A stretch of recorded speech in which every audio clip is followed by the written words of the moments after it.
ఆశ్చర్యకరమైన బైబిల్ పాఠంగా రాజులు మొదటి గ్రంథము 7వ అధ్యాయం చదువుకుందాము. సొలొమోను 13 సంవత్సరములు తన నగరును కట్టించుచుండి దానినంతటిని ముగించెను. మరియు అతడు లెబానోను అరణ్యపు నగరును కట్టించెను. దీని పొడుగు 100 మూరలు, వెడల్పు 70 మూరలు, ఎత్తు 30 మూరలు. 4 వరుసల దేవదారు స్తంభముల మీద దేవదారు దూలములు వేయబడెను. మరియు 45 స్తంభముల మీద ప్రక్క గదుల పైన దేవదారు కర్రలతో అది కప్పబడెను. ఆ స్తంభములు వరుస వరుసకు పైగా 15 చొప్పున 3 వరుసలు ఉండెను. 3 వరుసల కిటికీలు ఉండెను. 3 వరుసలలో కిటికీలు ఒకదానికొకటి ఎదురుగా ఉండెను. తలుపుల యొక్కయు కిటికీల యొక్కయు స్తంభములు చచ్చౌకముగా ఉండెను. 3 వరుసలలోనూ కిటికీలు ఒకదానికొకటి ఎదురుగా ఉండెను. మరియు అతడు స్తంభములు గల యొక్క మంటపమును కట్టించెను. దాని పొడుగు 70 మూరలు, వెడల్పు 30 మూరలు. ఒక మంటపమును వాటి ఎదుట ఉండెను. స్తంభములను లావుగల దూలములను వాటి ఎదుట నుండెను. తరువాత తాను తీర్పు తీర్చ కూర్చుండుటకై ఒక అధికార మంటపమును కట్టించెను. దాని నట్టిల్లు కొన మొదలు దేవదారు కర్రతో కప్పబడెను. లోపలి ఆవరణంలో తన నివాసపు ఇంటిని ఆ విధముగానే కట్టించెను. మరియు సొలొమోను తాను వివాహమైన ఫరో కుమార్తెకు ఈ మంటపము వంటి యొక్క నగరును కట్టించెను.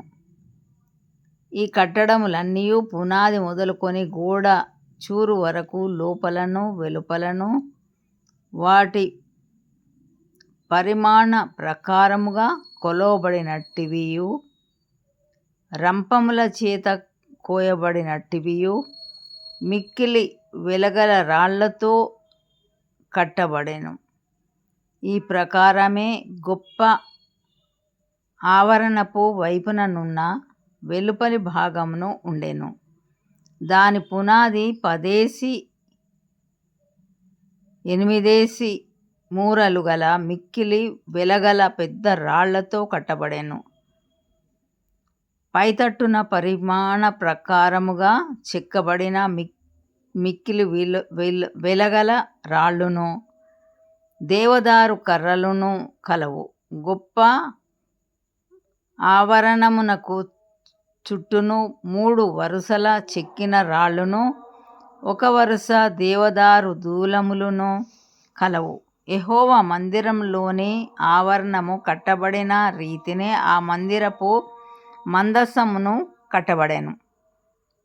రాజైన సొలొమోను తూరు పట్టణములో నుండి హీరామును పిలువనంపించెను.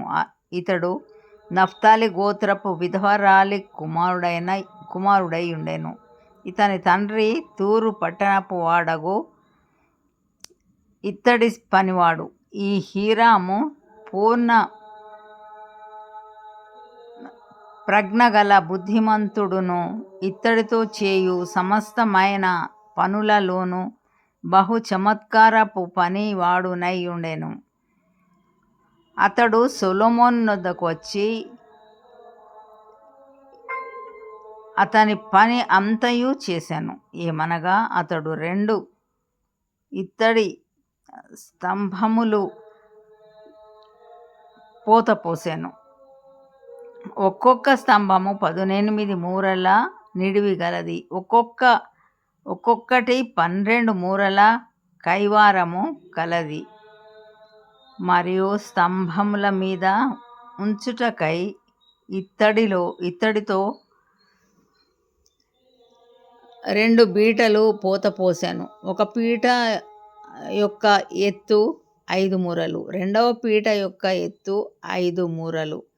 మరియు స్తంభముల మీదనున్న పీటలకు అల్లిక పని వంటి పనియు, గొలుసు పని, దండలును చేయబడెను. అవి పీటకు ఏడేసి కలిగి ఉండెను. ఇలాగున అతడు స్తంభములను చేసి మీది పీటలను కప్పుటకు చుట్టూను అల్లిక పని 2 వరుసల దానిమ్మ పండ్లతో చేసెను. ఈ ప్రకారంగా అతడు రెండవ పీటకును చేసెను. మరియు స్తంభముల మీది పీటలు 4 మూరల మట్టుకు తామర పుష్పము వంటి పనిగలవై ఉండెను. మరియు 2 స్తంభముల మీదనున్న పీటల మీది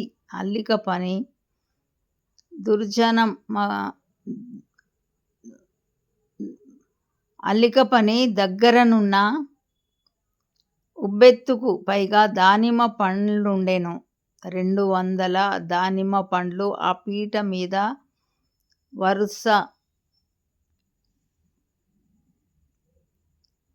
వరుసలుగా చుట్టూ నుండెను.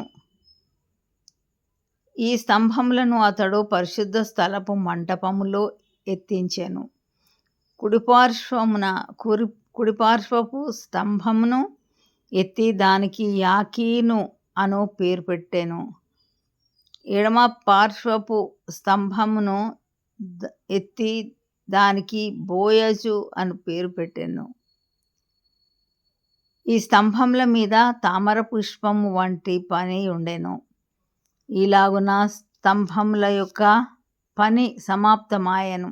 మరియు అతడు పోత పనితో ఒక సముద్రమును చేసెను. అది ఈ తట్టు పై అంచు మొదలుకొని ఆ తట్టు పై అంచు వరకు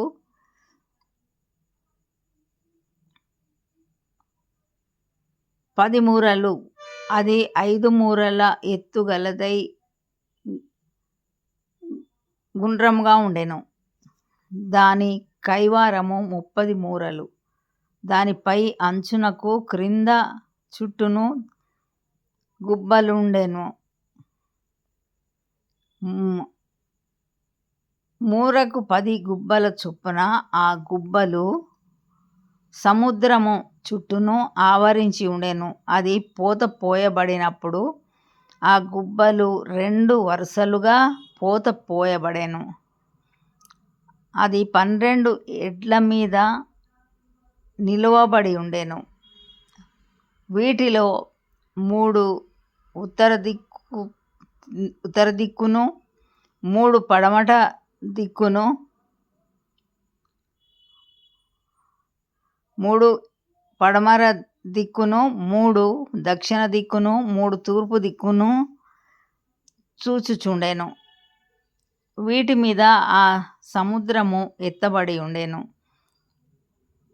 వాటి వెనుకటి భాగములన్నీయు లోపలి తట్టు త్రిప్పబడి ఉండెను. అది బెత్తెడు దళసరి గలదై ఉండెను. దాని పై అంచు పాత్రకు పై అంచు వలె తామర పుష్పముల వంటి పని కలిగి ఉండెను. అది 9 గరిసెలు పట్టును. మరియు అతడు 10 ఇత్తడి స్తంభములు చేసెను. ఒక్కొక్క స్తంభము 4 మూరల పొడుగు, 4 మూరల వెడల్పు, 3 మూరల ఎత్తు కలిగి ఉండెను. ఈ స్తంభముల పని రీతి ఏదనగా వాటికి ప్రక్క పలకలు కలవు. ఆ ప్రక్క పలకలు జవల మధ్య ఉండెను. జవల మధ్యనున్న ప్రక్క పలకల మీద సింహములును, ఎడ్లును, కెరూబులును ఉండెను. మరియు జవల మీద అలాగుండెను. సింహముల క్రిందను, ఎడ్ల క్రిందను వ్రేలాడు దండల వంటి పని కలిగి ఉండెను. మరియు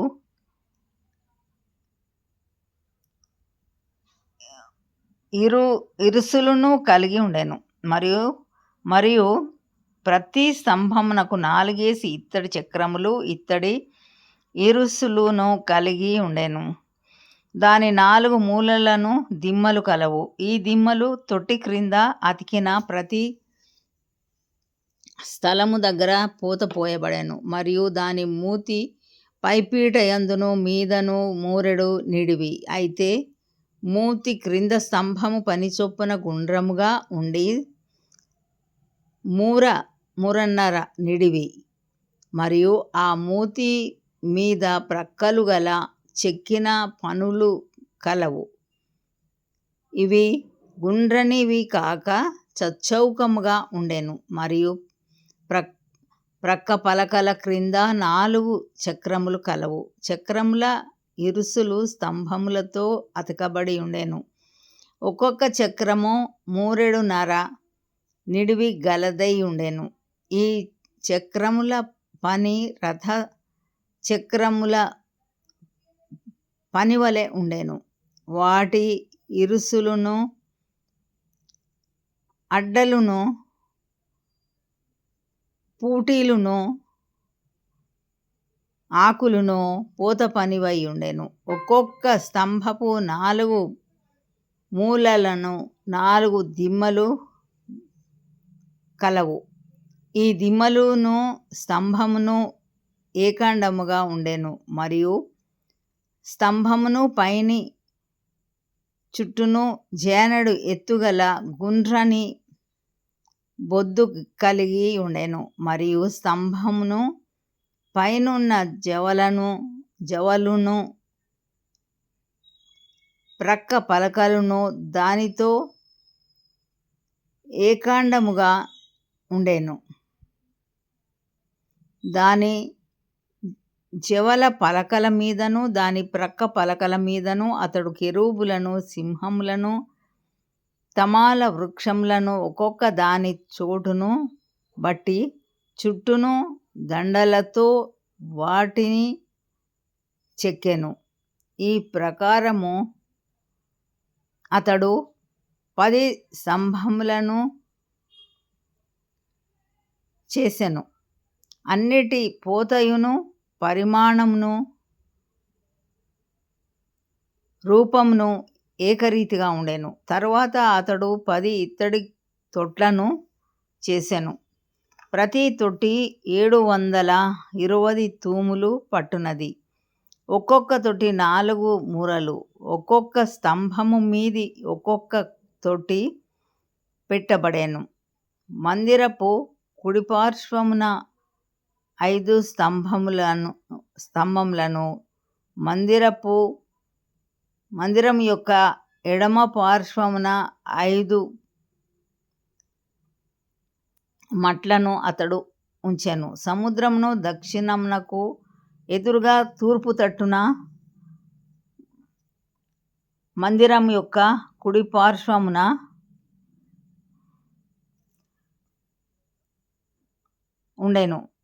ఉంచెను. మరియు హీరాము తొట్లను చీటలను గిన్నెలను చేసెను. ఈ ప్రకారం హీరాము రాజైన సొలొమోను ఆజ్ఞను బట్టి యెహోవా మందిరపు పని అంతయు ముగించెను. 2 స్తంభములను ఆ 2 స్తంభముల మీదనున్న పైపీటల పళ్ళెములను ఆ స్తంభములను పైపీటల పళ్ళెములను కప్పిన 2 అల్లికలను ఆ స్తంభముల మీదనున్న పైపీటల 2 పళ్ళెములను కప్పిన అల్లిక ఒక్కటింటికి 2 వరుసల చొప్పున 2 అల్లికలకును 400 దానిమ్మ పండ్లను 10 స్తంభములను స్తంభముల మీద 10 తొట్లను ఒక సముద్రము క్రింద 12 ఎడ్లను బిందెలను చేటలను గిన్నెలను వీటినన్నిటినీ రాజైన సొలొమోను ఆజ్ఞను బట్టి హీరాము యెహోవా మందిరమునకు చేసెను. ఈ వస్తువులన్నీ మెరుగుపెట్టిన ఇత్తడివై ఉండెను. యొర్దాను మైదానమందు సుక్కోతునకును సారెతానునకును మధ్య జిగట భూమి యందు రాజు వాటిని పోత పోయించెను. అయితే ఈ ఉపకరణములు అతి విస్తారములైనందున సొలొమోను ఎత్తు చూచుట మానివేసెను.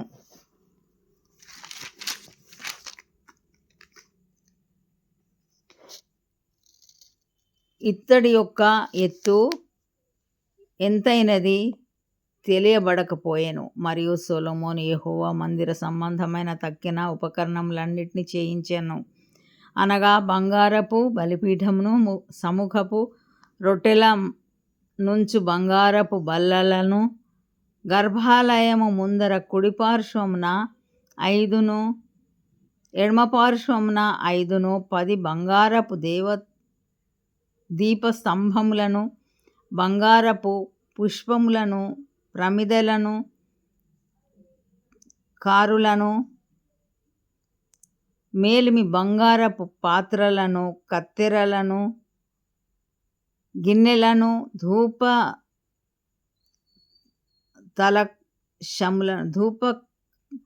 కలశములను, అంతర్మందిరమును, అతి పరిశుద్ధమైన స్థలము యొక్క తలుపులకును, మందిరమును, ఆలయపు తలుపులకును కలిగిన బంగారపు బందులను వీటన్నిటినీ చేయించెను. ఈ ప్రకారం రాజైన సొలొమోను యెహోవా మందిరమునకు చేసిన పని అంతయు సమాప్తమాయెను. మరియు సొలొమోను తన తండ్రి అయిన దావీదు ప్రతిష్ఠించిన వెండిని, బంగారమును, ఉపకరణములను తెప్పించి యెహోవా మందిరపు ఖజానాలో ఉంచెను.